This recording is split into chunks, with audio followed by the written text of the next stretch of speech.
নমস্কার, আপনারা দেখছেন আপডেট বাংলা। খবরের প্রথমে দেখে নেব আজকে সংবাদ শিরোনাম। আমরা সবসময় চেয়েছিলাম আরজি করে শাস্তি ঘোষণা দিনে বিস্ফোরক মুখ্যমন্ত্রী মমতা। ছেলের ফাঁসি জেনে নিন অভিযুক্ত সঞ্জয়ের মা এবার কি বলছেন। লক্ষ্মী ভান্ডারে মিলবে দ্বিগুণ টাকা, খুশি হওয়ার আগে জেনে নিন সঠিক নির্দেশিকা কি বলছে। মুর্শিদাবাদ সফরে রওনা দিলেন মুখ্যমন্ত্রী, একাধিক প্রকল্পে শিলান্যাস করবেন মমতা। ভারত বাংলাদেশ থেকে 9 লক্ষ টাকার রূপোর গয়না উদ্ধার, বিএসএফ কি করলো জানেন।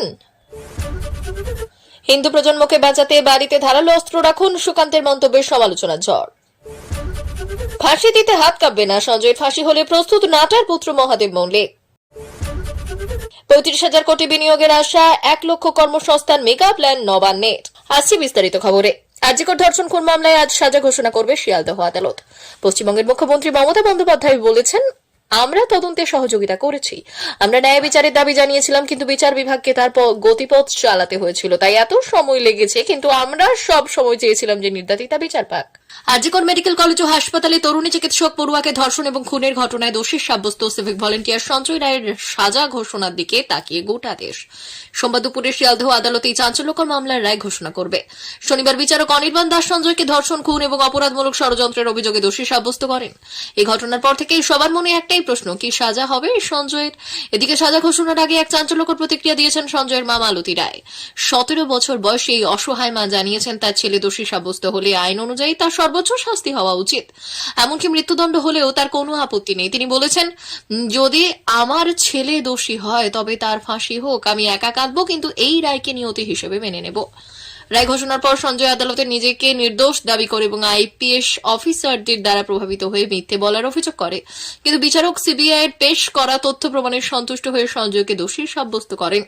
সঞ্জয়ের পরিবারের তরফে জানানো হয়েছে যে তারা এই রায়ের বিরুদ্ধে উচ্চ আদালতে আপিল করবেন না। শিয়ালদহ আদালত থেকে 5 কিলোমিটার দূরে বসবাসকারী মালতী দেবী শারীরিক অসুস্থতার কারণে আদালতে উপস্থিত থাকতে পারেননি। তিনি জানান, যদি তার ছেলের বিরুদ্ধে আনা অভিযোগ মিথ্যে হতো তাহলে তিনি অবশ্যই আদালতে যেতেন। একই সাথে তিনি আরজি করে নির্যাতিতার মায়ের প্রতি গভীর সমবেদনা জানিয়েছেন। তিনি বলেছেন, আমি সেই মায়ের কষ্ট অনুভব করতে পারছি, সেই ডাক্তার আমার মেয়ের মতোই নিজেদের 3 মেয়ের মধ্যে একজনকে হারানোর বেদনা প্রকাশ করেছেন তিনি। আর এই ঘটনাটি গত বছর 9 আগস্ট ঘটেছিল, যখন আরজিকর হাসপাতালে সেমিনার হল থেকে এক তরুণী চিকিৎসকের মৃতদেহ উদ্ধার হয়। আর এই ঘটনায় রাজ্য জুড়ে চাঞ্চল্যের সৃষ্টি। এখন দেখার বিষয় সোমবার আদালত সঞ্জয়কে কি সাজা ঘোষণা করে। লক্ষ্মীর ভান্ডার প্রকল্পে দ্বিগুণ টাকা পাওয়ার খবরটা কি সত্যি? মুখ্যমন্ত্রী কি আদৌ এমন কোন ঘোষণা করেছেন? জেনে নিন কি। বাংলার মুখ্যমন্ত্রী মমতা বন্দ্যোপাধ্যায় রাজ্যের মা বোনেদের জন্য এই প্রকল্প চালু করেছেন, যাতে মহিলাদের অর্থনৈতিক স্বাধীনতা এবং হাতে কিছু টাকা থাকে, এতে তাদের নিজস্ব কিছু সঞ্চয় হবে। মুখ্যমন্ত্রীর এত প্রকল্পের মধ্যে লক্ষ্মীর ভান্ডার সব থেকে বেশি জনপ্রিয় প্রকল্প। এই প্রকল্পের আওতায় 18 বছরের বেশি বয়সী মহিলারা তাদের নাম নথিভুক্ত করাতে পারেন। তবে নতুন বছর থেকে লক্ষ্মীর ভান্ডারে মিলবে দ্বিগুণ টাকা, আর আরো বেশি টাকা এই ধরনের কোনো বার্তা দেননি মুখ্যমন্ত্রী। তাই এই ধরনের ভুয়ো খবর এড়িয়ে চলুন। তাই প্রকল্পে এখন 1,1200 টাকা করে বাংলার মা বোনেদের দেওয়া হয়। দ্বিগুণ বা কয়েক গুণ বেশি টাকা মিলবে লক্ষ্মীর ভান্ডার থেকে, এমন কোন নির্দেশিকা নবান্ন থেকে মেলেনি। উল্টে যারা সরকারি চাকরি করেন সেই সমস্ত মহিলাদের লক্ষ্মীর ভান্ডারের প্রকল্প থেকে নাম বাতিল হতে পারে। যেই মহিলারা জয়েন্ট অ্যাকাউন্টে প্রকল্পের নথিভুক্ত করেছেন তাদের নাম বাতিল হতে পারে। এই প্রকল্পের আওতায় থাকতে হলে, টাকা পেতে হলে আপনার নিজস্ব ব্যাংক অ্যাকাউন্ট থাকা আবশ্যক। মুর্শিদাবাদ সফরে রওনা দিলেন মুখ্যমন্ত্রী মমতা বন্দ্যোপাধ্যায়। হাওড়া ডুমুরজলা হেলিপ্যাড গ্রাউন্ড থেকে হেলিকপ্টারে করে সোমবার দুপুরে মুর্শিদাবাদ সফরে গেলেন তিনি। সরকারি অনুষ্ঠানে মুর্শিদাবাদবাসীর জন্য একাধিক প্রকল্পে শিলান্যাস এবং সহায়তা প্রদান করেছেন তিনি। নবাবের শহর লালবাগে এদিন মুখ্যমন্ত্রীর সভা। নবাব বাহাদুর ইনস্টিটিউশনের মাঠে সভা হবে। মুখ্যমন্ত্রীর হেলিকপ্টার নামবার জন্য রবিবার থেকে এই পরিস্থিতি খতিয়ে দেখছেন প্রশাসনের আধিকারিকরা। ইতিমধ্যেই সভাস্থলে নিরাপত্তা খতিয়ে দেখে একাধিক বৈঠক করেছেন মুর্শিদাবাদের জেলা শাসক রাজশ্রী মিত্র এবং মুর্শিদাবাদের জেলার পুলিশ সুপার সূর্য প্রতাপ যাদব। লোকসভা নির্বাচন তৃণমূলের কাছে বাড়তি অক্সিজেন এনে দিয়েছে মুর্শিদাবাদ। এই জেলা 3টি আসনে রাজ্যের শাসক দল তৃণমূল জয়লাভ করেছে। তারপর থেকে নবাবের শহরে বাড়তি নজর দিয়েছে তারা। লোকসভা ভোটের পর প্রথমবার একাধিক প্রকল্প হাতে নিয়ে সোমবার মুর্শিদাবাদ সফরে রওনা দিলেন মুখ্যমন্ত্রী। এদিন 12:30টার পর মুখ্যমন্ত্রী এসে পৌঁছন ডুমুরজলা হেলিপ্যাড গ্রাউন্ডে। ঘটনা খানেকের মধ্যেই তিনি পৌঁছে যাবেন মুর্শিদাবাদ। একদিকে বিএসএফ যেমন অনুপ্রবেশ ঠেকাতে মরিয়া, তেমনি সীমান্ত থেকে পাচার রুখছে জোর কদমে।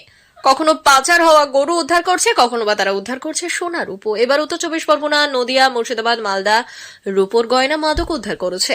বিশেষ সূত্রে খবর, সীমান্ত নিরাপত্তা বাহিনী, দক্ষিণবঙ্গ সীমান্তের জওয়ানরা উত্তর 24 পরগনা, নদিয়া, মুর্শিদাবাদ এবং মালদা জেলা থেকে 12.530 কেজি রূপার গয়না এবং 691 বোতল নিষিদ্ধ ফেন্সিডিল, 22.850 কেজি গাঁজা, 110 গ্রাম মাদক দ্রব্য, 460 ইউনিট ক্লব জি মলম, 45টি মোবাইল ফোন, 2টি দ্বিচাকার গাড়ি এবং চোরা চালানকারীদের কাছ থেকে 8টি গরু উদ্ধার করেছে। অপরদিকে সকালে উত্তর 24 পরগনা জেলার ভারত বাংলাদেশ সীমান্তে বিএসএফ জওয়ানরা এক ব্যক্তিকে স্কুটিতে চড়ে আসতে দেখে সন্দেহ করেন। জওয়ানদের দেখেই পালিয়ে যায় ওই ব্যক্তি। এরপর বিএসএফ স্কুটিটি আটক করে তল্লাশি চালানো হয়। তখনই স্কুটির নিচে একটি বাদামি প্যাকেট দেখতে পান।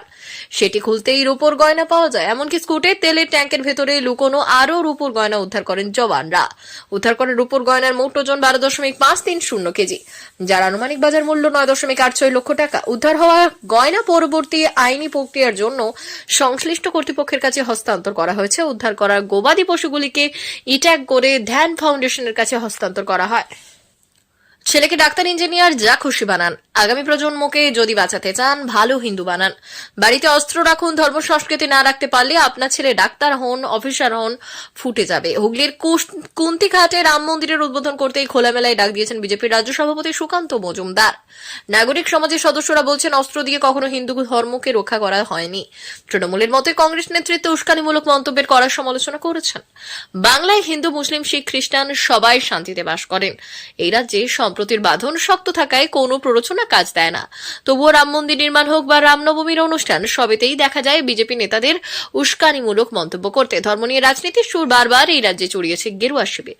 কখনো দিলীপ ঘোষ, কখনো সুকান্ত মজুমদার, কখনো আবার অন্যরা মেরুকরণের অস্ত্রে শান দিয়েছেন রাজনীতির ওজন বাড়ানোর জন্য। লোকসভায় রাম ধাক্কা খাওয়ার পরেও রাম রাজনীতির কারবারিরা সেই সুর বদল করতে নারাজ। তাই রাজ্য বিজেপির সভাপতি তথা কেন্দ্রীয় শিক্ষা প্রতিমন্ত্রী সুকান্ত মজুমদারের কণ্ঠে শোনা গেল উগ্র হিন্দুত্বের অস্ত্রে শান দেওয়ার কথা। হুগলির কুন্তিঘাটে রাম মন্দির উদ্বোধনের অনুষ্ঠানে সুকান্ত মজুমদার চড়ার সুরে হিন্দুদের ডাক দিলেন জোর বাঁধার। ধর্ম নিয়ে রাজনীতির সুর বারবার এই রাজ্যে চড়িয়েছে বিজেপি। কখনো দিলীপ ঘোষ, কখনো সুকান্ত মজুমদার, কখনো আবার গেরুয়ার বিতর্কিত নেতারা মেরুকরণের অস্ত্রের শান দিয়েছেন। তৃণমূল কংগ্রেসের মতোই ধর্মনিরপেক্ষ শিবিরের অন্যান্য দলও বিধছে এই কাণ্ডজ্ঞানহীন মন্তব্যের জন্য। নাগরিক সমাজের প্রতিনিধিরাও বলছেন, বাংলায় অশুভ শক্তি মাথা তুলতে পারে না, পারবেও না। তবুও যারা বাংলার জনমন না বুঝে এই উদ্দেশ্য প্রণোদিতভাবে বিভাজনের কৌশল নিচ্ছে, তাদের প্রত্যাখ্যান করার কথাই বলছেন ধর্মনিরপেক্ষ, সুস্থ, সংস্কৃতিবান মানুষ। উত্তরপ্রদেশ, গুজরাটের মতো বাংলাতেও ভাগাভাগির কালচার গড়ে তোলার এই প্রয়াসের কড়া নিন্দা করেছে তৃণমূল কংগ্রেসের মতোই সংস্কৃতিবান মানুষেরাও। আজিকর কাণ্ডে দোষী সাব্যস্ত সঞ্জয় রায়ের সর্বোচ্চ শাস্তি হতে পারে মৃত্যুদণ্ড। ফাঁসির নির্দেশ কার্যকর হলে দায়িত্ব পালন করতে সম্পূর্ণ প্রস্তুত নাটা মল্লিকের পুত্র মহাদেব মল্লিক। শিয়ালদহ আদালতের বিচারক অনির্বাণ দাস ইতিমধ্যেই সঞ্জয়ের দোষ প্রমাণিত হওয়ার পর সর্বোচ্চ শাস্তির ইঙ্গিত দিয়েছেন। মহাদেব জানিয়েছেন, ফাঁসির নির্দেশ এলেই তিনি বিন্দুমাত্র দ্বিধা করবেন না।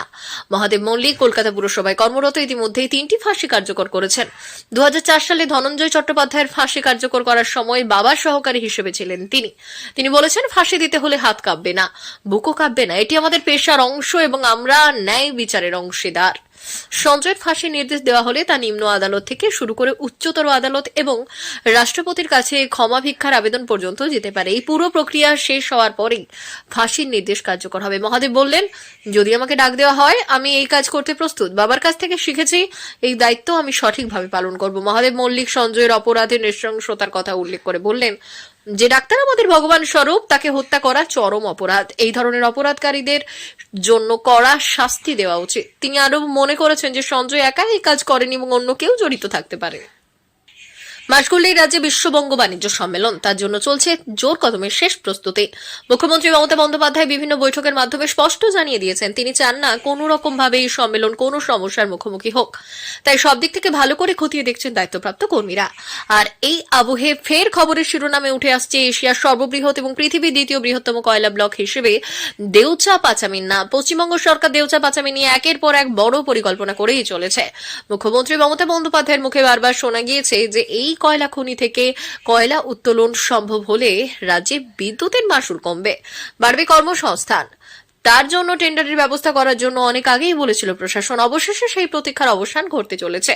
দেউচা পাচামি কয়লা খনি থেকে কয়লা উত্তোলনের পথে আরও এক ধাপ এগোলো নবান্ন।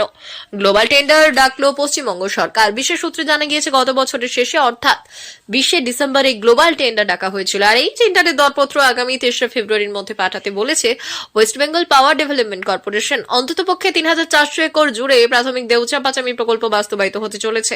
এরপর ধাপে ধাপে এই প্রকল্প সম্প্রসারিত হতে পারে। বিপুল টাকা বিনিয়োগ হবে এই প্রকল্পে। জানা গিয়েছে প্রায় 35,000 কোটি টাকার বিনিয়োগ আসার পাশাপাশি অন্তত 1 লক্ষ মানুষের কর্মসংস্থান হতে চলেছে এই কয়লা শিল্পে। এবার তারই প্রস্তুতি শুরু করে দিল রাজ্যের প্রধান প্রশাসনিক ভবন। সম্প্রতি দেউচা পাচামি নিয়ে একটা সমস্যা তৈরি হয়েছিল। বলা হয়েছিল দেউচা পাচামি জমি অধিগ্রহণের ক্ষেত্রে এক লপ্তে জমি অধিগ্রহণ না করে ইচ্ছে মতো জমি অধিগ্রহণ করা হয়েছে, যার ফলে এই প্রশাসনিক বৈঠকে তা দ্রুত সমাধানের নির্দেশ দিয়েছিল মুখ্যমন্ত্রী।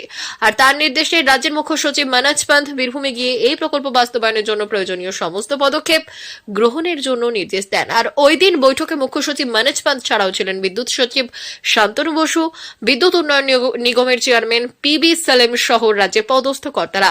আপাতত এই সমস্যার সমাধান হয়েছে, এবার তারপর পরবর্তী পদক্ষেপ শুরু হয়েছে। প্রিয় দর্শক, এখনকার মতো খবর এই পর্যন্তই। ধন্যবাদ।